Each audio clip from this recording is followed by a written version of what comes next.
In this video, we are going to look at how to create this dripping effect in Photoshop, and this is coming up. I'm going to drag this image and drop it inside Photoshop. Then I'm going to unlock this layer right here. Then I'm going to take the magic eraser tool from here. Then make sure that your tolerance is 16.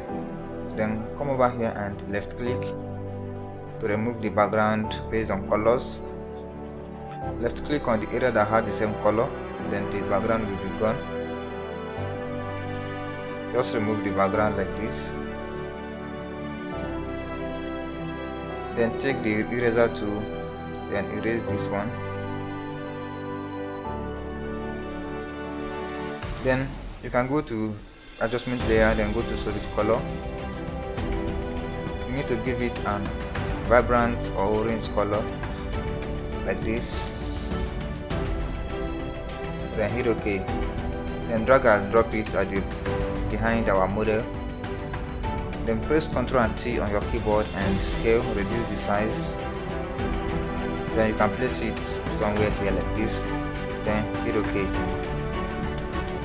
And I'm going to drag and drop this dripping effect. You can check the link to download the resources in the description. So kindly drag and drop it inside Photoshop. Then hit OK. I'm going to take the move tool. Then I need to place it somewhere here like this. Somewhere here. Then I'm going to right click over here and select pixels. You can see I've made the selection right here. Then I'm going to select the model layer here and I'm going to press delete. Then and turn off this drip effect layer right here, and voila, this is our result. Then Ctrl plus D to deselect. Then you cannot delete this layer right now, you don't need it again. Then what if we want to crop our image? Very simple. Just select this background layer now, then take the crop tool from here. Then you can just make the selection here like this.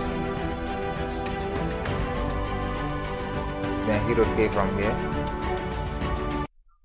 And Ctrl plus 0 to fit on screen. You can take the move tool and drag to the top a little bit.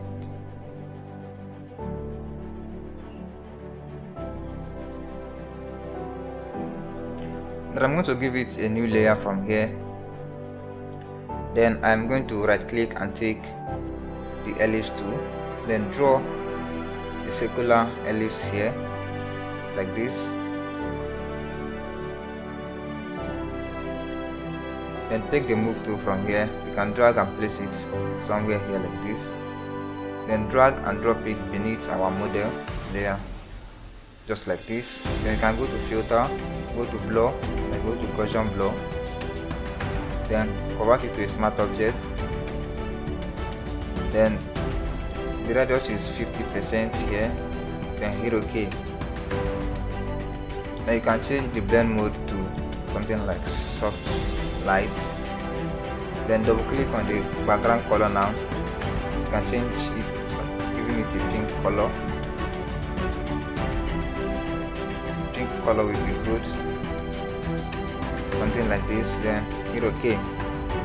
So that's it. If you learned something in this tutorial, make sure to hit the subscribe button and don't forget to send me your designs on my IG handle for inspection. So that is it. Now I'm out.